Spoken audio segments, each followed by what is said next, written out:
Let's go ahead and take a deep breath.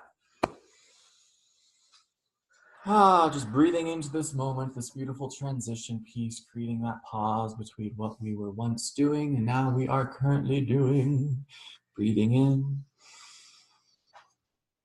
and letting go. Today we're going to be talking about mastery of emotion, part 2, and the other videos are on our YouTube channel for anyone who'd like to watch it, or those of you watching at home. And so, before we get into the teaching, I want to share, because we're going to talk a lot about how we lose ourselves because of emotions. Who's done that before? You have just gone batshit crazy or completely shut down. You can go either direction because both are an imbalance of emotion, either shutting down completely or going off your hinges. One song we might have to do on a Sunday is Mama's Broken Heart by Miranda Lambert. That is a perfect example. I love that song. But for now, let's go ahead. I'm going to share a story. This is actually a book called The Tao and Daily Life by Derek Lin. And I'm going to share a couple stories from it today. And there is, Taoism and Zen are different spiritual paths, and but there is some crossover. And so I think you're going to notice that the wisdom applies here. But I'm going to go ahead and share a story about the true self. What is our true essence? And I think it's important to start with this today because if you understand your true essence, it's a lot easier not to get lost in shit.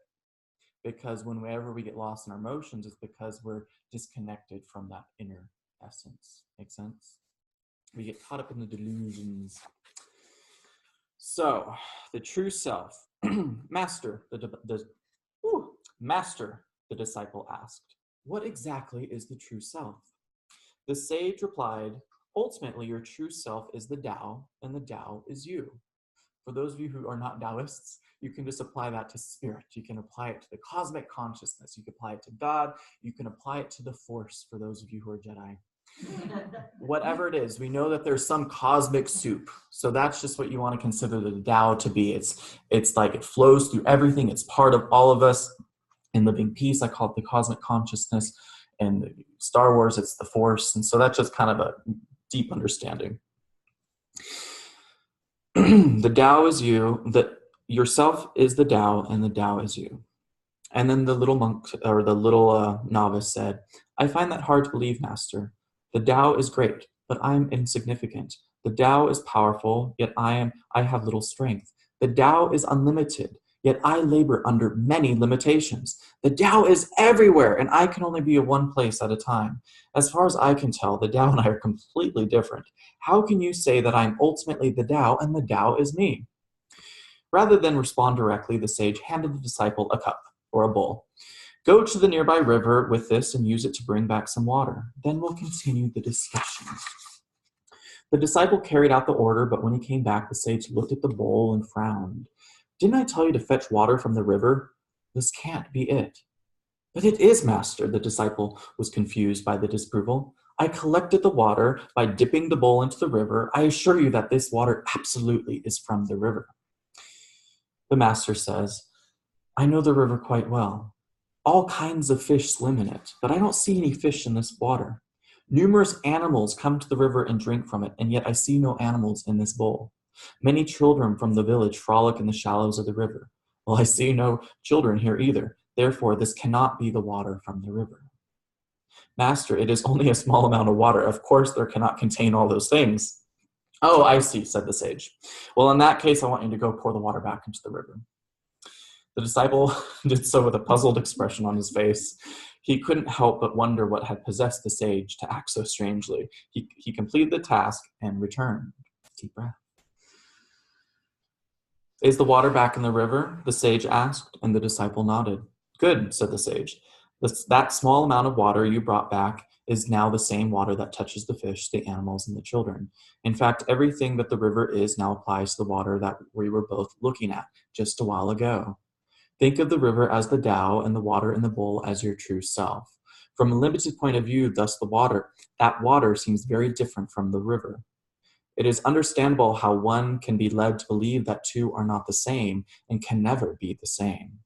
The river is far greater than the bowl of water, just as the Tao is far greater than the individual human being. Deep breath. Having carried away water from the river, you can now see it from an expanded perspective. The river is the source of water, just as the Tao is the source of our true inner selves. You saw this for yourself as you dipped the bowl into the river, so you insisted that the water was the same, even when I tried to convince you that it was not. When you poured the water back, you saw that the separation of water from the river was only temporary. It's just like that with our true self. Our physical existence is only a temporary condition. The external truth is that our innermost nature comes from and ultimately returns to the Tao. When all is said and done, we and the Tao are the same. Deep breath. So, all of us in these meat carcasses, well, not carcasses, we're still alive, but you know what I mean. Meat suits. This is our bowl. This is our vessel. And we're all carrying around this water from the river. Our soul, our inner being, whatever you want to call it, doesn't matter. Our spirit, our life force, our chi, it all is water from that river. And we are just a temporary vessel. But the unfortunate thing that occurs, or rather no judgment there, but what often occurs is we forget that. And we get so attached to this little vessel, carrying this little bit of water around, and we get all self-important, or we belittle ourselves, or we belittle other people, comparing our little vessel against their little vessel, when ultimately it all stems back from the same place, which is whatever the hell we come from. You know, they call it the Tao. I don't know what the hell it is. I'm not teaching that. I'm not going to speculate. But obviously there's something that connects us, right? Obviously there's something that connects us, even from an atheistic point of view. What connects us is that we're all human beings. We're trying to do the best thing we can do in this life and not cause harm to each other. And even that can be enough if you want to use that perspective. But ultimately, there's this unifying source, and there is something behind the ego. We'll call the vessel the ego. When we get attached to the physicality of life, we get wrapped up in our ego, and we start comparing ourselves, and we start feeling threatened by everyone and everything, and then it causes us to do some really funky stuff, or we harm ourselves and other people because of this judgment. But I tell you what, when you practice your meditation consistently and you increase your practice daily, multiple times a day, up to 20 minutes each time, but again, we start at 5 minutes, what's going to start to occur is I've talked a lot about this. There's this ego self, and then there's this higher self. And you start to be able to distinguish between your thoughts and your feelings, your emotions, your impulses, and you're able to observe it, and it's almost like you're an out-of-body experience, and you're looking down on your body, but you're still in your body, and you're just like, wow, I'm having these thoughts, but what is a thought? Wow, I'm having these feelings, but what is a feeling? I'm having these emotions. What are emotions? I'm starting to distinguish that I am not these things. And when you distinguish that you are not these things, then you're going to stop reacting from a place as if they are. Does that make sense? And again, I know I beat this. I want to say that. We're like, oh gosh. We beat that drum. We beat that drum again and again and again, and that's why we suffer. We suffer because we forget our true self. Does that make sense? We suffer because we forget our true self. And really, I can't really tell you what exactly is our true self because I'm not going to speculate. But one thing I do understand and can attest for myself is that my true self is not my ego self that feels separate from all things and judges everyone. I can at least say that that's not the true self. That's the self that feels threatened by others. That's the self that feels insecure and insignificant, or it feels over boisterous and needs to constantly prove itself and needs to be the best. Because I can learn and realize that that's not the true self because it causes suffering. But when I return to my peace and I return to acceptance, it creates peace for myself and others. All of you have walked into this building and can feel peace, can you not? And you learn these teachings and you take them home. If I was constantly in the ego self, I'd not be able to teach this. Does that make sense? And the same applies to you who are part of families. If you're constantly in the ego, the separation, then you're not able to teach this to your families. You're not able to be an example of it. You're not able to create that peace in the home. But when you return to that inner quietude and that inner beingness, it becomes so much more effective. You become much more effective in being able to teach and pass this on. Because anyone who's been a parent, right, raise your hands, you know that your crazy gets spilled onto the next generation.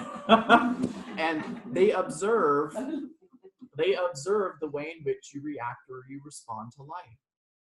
And if you're reacting from a place of ego and separation, resistance, grasping, chasing after, where nothing is ever enough, then they start to learn that too. The number one thing I have noticed, not only from working with teenagers and wee ones all the way up to adults of every age, I've noticed that the number one thing that children and adults pick up on from their parents is how they handle stress. And I even looked at that within myself. When I got stressed out, I started behaving like one of my parents, because that's the condition that was in my mind. I saw how they handled stress, and all of a sudden I started doing that when I got into a relationship. I'm like, oh wow, this is not me. This is conditioning. Interesting, huh? Interesting. This also is how you see, children who watch their alcoholic parent drink so much, and then they'll say, I'm never going to touch a drop in my life. And then they become an adult, and then they start to feel the stress of life, and instantly their coping mechanism becomes alcohol or any form of addiction that they watch their parents struggle with. I have seen that so many times, again and again and again, with the clients that I coach, that they started doing this even though they swore it off, because that is what they saw on how to handle stress and difficulties and discomfort. And the moment they become aware of that and they create that distinction between, this is not my story, this was my parents, it becomes a lot easier to release that cord. It becomes a lot easier to release and develop a new story for themselves. Isn't that interesting? That's how you really break the cycles of abuse. You stop identifying with it. You stop bringing it on and saying, this is my burden to bear. No, that was theirs. Let's create some distinction there. I love that word, distinction. Let's create some distinction there. And let's create some distinction with our emotional selves. This is a quote from Living Peace. Just because you think a thought or feel a feeling doesn't automatically make it true. That's a hot damn nugget if you want to write it down. Just because you think a thought or feel a feeling doesn't automatically make it true. Breathe that in, and I'll repeat that. Just because I think a thought or feel a feeling doesn't automatically make it true.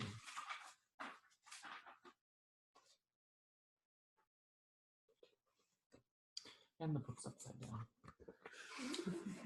It's like deep moments, and then, that is the essence of Zen. You'll notice Zen and Taoism, they both have crazy like priests or monks, and so like, the goofy wisdom with the teacher, have the master setting. Yeah. You get that from me a little bit too, don't you?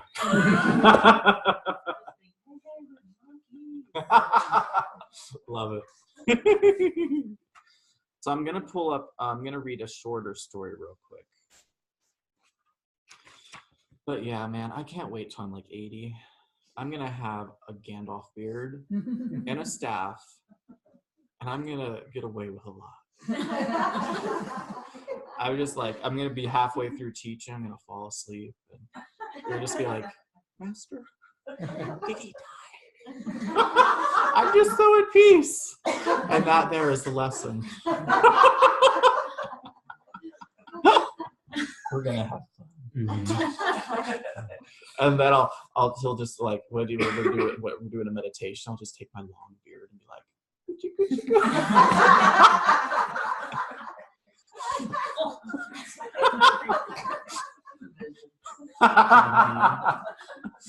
a sexy vision.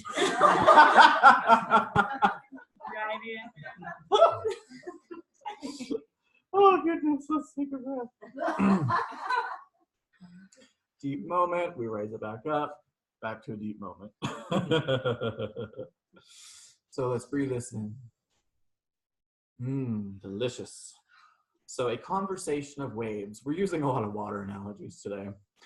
So why do we keep comparing ourselves to others? There was once a small wave who was unhappy. I'm so miserable, it moaned. The other waves are so much bigger and more powerful than I, while I am so little and weak. Why is life so unfair? Another wave passing by heard the small wave and decided to stop by. You only think so because you haven't seen your original nature clearly. You think you're a wave and you think you're suffering. In reality, you are neither. What? The small wave was so surprised. I'm not a wave? But it's obvious. I'm a wave. I've got my crest, see? And here's my wake, as little as it is. What do you mean I'm not a wave? This thing you call wave is merely a temporary form you can assume for a short time. You're really just water. When you understand completely that this is your fundamental nature, you will no longer be confused about being a wave, and you will be free of you will be free of your misery.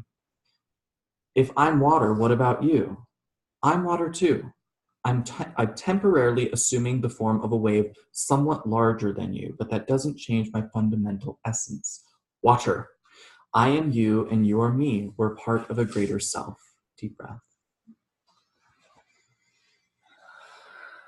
Here comes another kind of hot down moment. Why the fuck do you keep comparing yourself to each other? You can write that down. No, I will. That's half.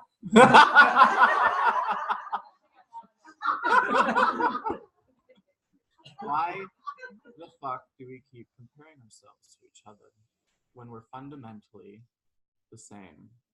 But that's the true nature, true essence, the inner nature.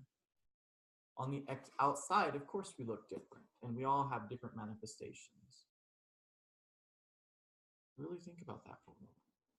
And so the next time you look over at your neighbor or someone, and you start to feel something come up because you're creating a comparing, a compartmentalization, an ego trap, recognize that that is their story and this is your story, and there's no crossover. Sure, you may interact with each other, but even if you're interacting in a relationship with them, it's still their story and your story because it's coming from different perspectives. They're going to have a completely different story of that experience, just as you're going to have a completely different story of that experience. We think we all live in one reality, when in actuality, there are as many simultaneous parallel realities existing right now as there are people alive, because everyone is looking at life through their own lens, and that's their own unique story. And we get into trouble when we want to make it all the same story, or we think that it's actually the same story, and then we fall under that false assumption, and then we try to mold people to fit our story, or we try to mold to other people's story, when in actuality it doesn't work that way, because we're all our little droplets of water experiencing a different reality that is precious to us. And if you go super deep into spirituality, some say that it all goes back to that same droplet, and we're just there's only one droplet in experience, and it's just perceiving itself through all these different lenses of souls. But again, that's neither here nor there. We really can't prove that. But some spiritualities teach that. And to some extent, it kind of makes sense. I like to think of us, since the tree of life is our logo and our symbol here, I like to think of us as all different root systems of the same tree. And so when you cut your other root friend, you're just hurting the tree. So don't kill one another. That's a commandment we're cool with. Yeah. Don't hurt one another. You have your little beep, you stick them. Who sticks someone before with your words? We have sharp tongues, don't we? And it's just now they're bleeding, and now they can't really get the nutrients, and then the whole tree is hurting. And we can't see, because you know how roots do the whole thing. There's every which way. When it's a root next to us, we don't see that it goes up to the same actual bigger root system that then goes to the same tree. Pretty cool, huh? And every root has its own nutrients that it's absorbing. We all need different things. That's why there's no cookie cutter. There's no perfection there. Does that make sense? Pretty cool, huh? So let's breathe that in. So again, I just liked sharing this book a little bit of teachings from that, because it's fun to hear Taoist and Zen stories of true self. And it just kind of helps us transcend our ego and give us a larger perception, if you will. Let's take a breath. So another quote from Living Peace is, living in the present moment is the reoccurring baptism of the soul, forever purifying each new day with a new you. Living in the present moment is the reoccurring baptism of the soul, forever purifying each new day with a new you. Isn't that cool? So every day is a new day. And so whatever we're reactivating or activating that day is going to be what our day is going to be like. A lot of us just roll from one day into the next day and the next day and the next day. We're not creating that pause. We're not creating that distinction. And that's why it's so important to have a morning practice that you create that separation. That's a healthy form of separation. Past day, new day, rather than rolling into the next. Does that make sense? Deep breath. So something that's actually written down on our little pamphlets, but especially for people listening at home, but this is a hot damn nugget worth writing down as well. Feel the feelings, drop the emotion. Feel the feelings, drop the emotion. And what that means is fully acknowledge whatever the hell you're feeling. You got to fully lean into that. We can't heal what we don't acknowledge. But it doesn't mean we have to get so swept up in an emotion that it causes harm to ourselves and other people. And I created this because it's important, because a lot of people confuse. They think like Zen is just like, you're just supposed to be peace and that's it. And then they don't allow themselves to fully feel the emotion.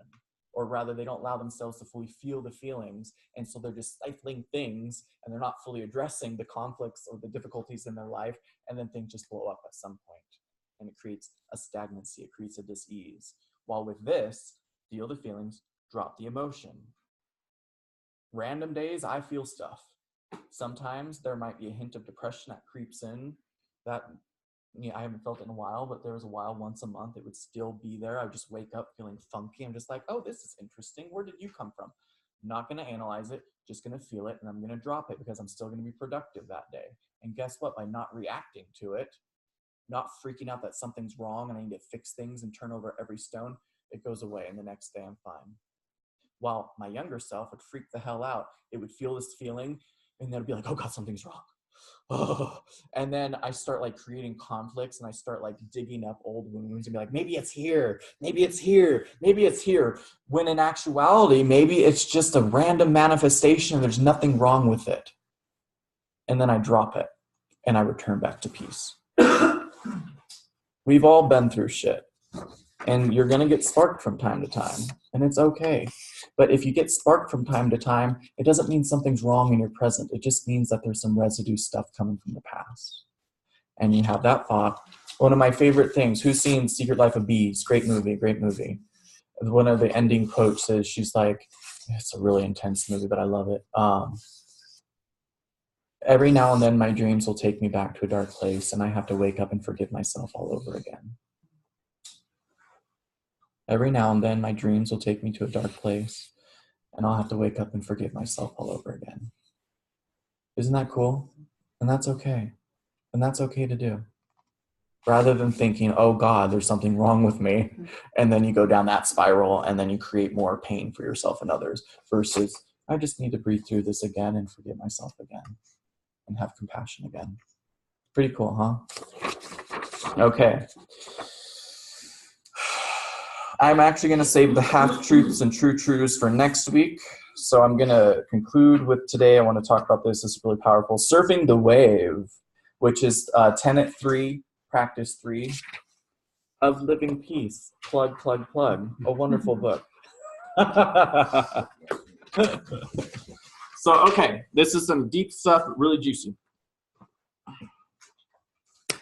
You ready?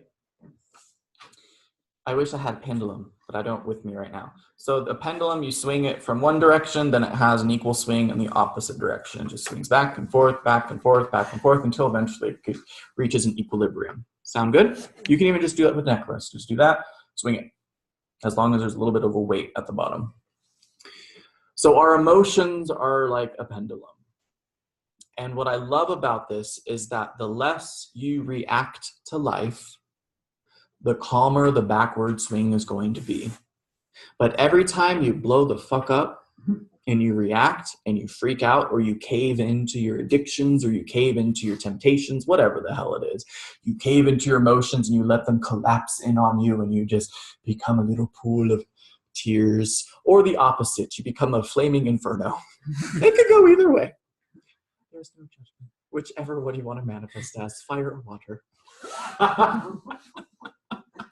Or air, of the constant analyzing and freaking the hell out with anxiety, or earth, where you just completely shut down and you don't move and you just become a shut-in. That happens too.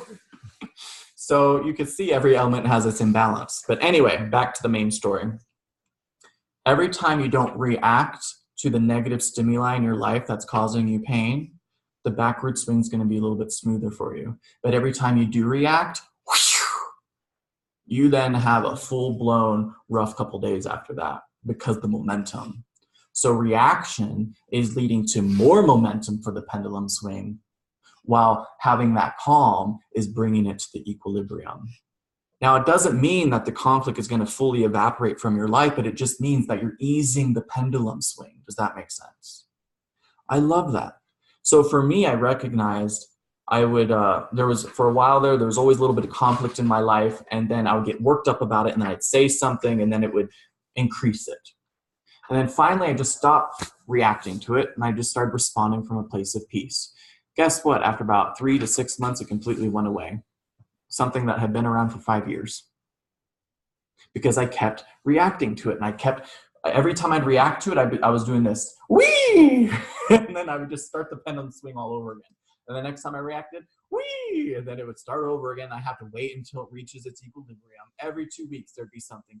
Whee! Another roller coaster. Whee! Another roller coaster. Whee! Another roller coaster. Versus the little wind, external stimulation of someone being whatever to me. They poke it. And then it did this. Because I was the one always moving it. I was the one giving in. Outside people are going to constantly poke your little pendulum, and then you're going to do this. So yeah, there's going to be some sway, but you're a tree, and you have that flexibility. But you are the creator of the this. Does that make sense? Because you wind up that punch of energy, and then you unleash it on someone or something. And then you create that, what Buddhists would call as negative karma. I don't necessarily believe in karma. That's something where I kind of separate myself from, because for me, karma is present moment, law of attraction and action. I'm not into the whole thing from past lives, or even from like a year ago, you're still being punished for your actions. No. If you're continuing to repeat a pattern, it's because you have it alive up here and you haven't forgiven yourself. The moment you do and you release it, it's no longer there. Isn't that interesting? It's not some external design of the universe to punish you or reward you. Does that make sense? It's simply your own activation of it on a daily basis because of judgment, because of ego.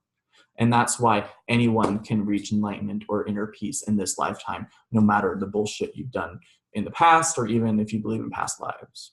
You don't have a certain number of years you have to go through to suffer. Isn't that refreshing? Yep. So does that make sense? I want to make sure I really brought home the point of the pendulum swing.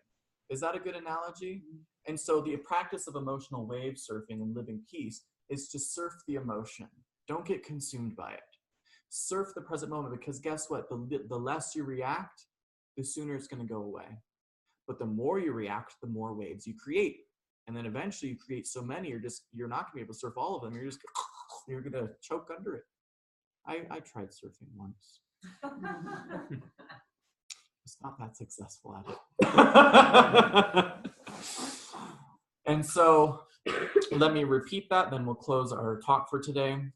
The more you react, the more waves you create, emotional waves, and they're going to consume you at some point. And then you're going to be knocked down for a while, then you're going to get back up, and then it rinse and repeat, rinse and repeat, rinse and repeat. Or you keep your equilibrium. You don't react. You acknowledge the feelings, but you don't react in the same way. For example, if I'm in a really uncomfortable or heated conversation, I would say, right now I'm feeling frustration. right? And I would use it with the same voice. Right now I'm feeling frustration. I know it's not you, but right now it's this situation, and my ego is attached to how I want it to go. And it's causing me pain. So let's just take a moment. Or when I have a conversation with someone, I might say, this may trigger your ego. Before I even say anything, I might say, this may be a triggering experience. And I love people in my life, my inner circle. They will say that to me. They say, forewarning, this may trigger something. And when you give that disclaimer, your consciousness calms down. You're just like, okay, whatever they're about to say, I don't need to react, because they even had the loving awareness to warn me up front. And that's compassion. Because we're going to, for the rest of our life, we're going to have to talk about difficult stuff, people. We can never avoid it. But it doesn't have to be wrong. It doesn't have to be bad. You don't have to demonize anyone. You don't have to be victimized yourself. We just learn to surf. Thank you. Deep breath. Beautiful. And so I'll go ahead and talk to the interweb people real quick. Thank you for joining in, y'all. And so for anyone, I'll have a link down below. If you don't have Living Peace yourself, you can get it online, or you can get it on our website with a signed copy from yours truly. And then there's also an option to donate down below. And any and all donations we are grateful for. Thank you, thank you, thank you for helping us build our monastery. Blessings, and see you next time.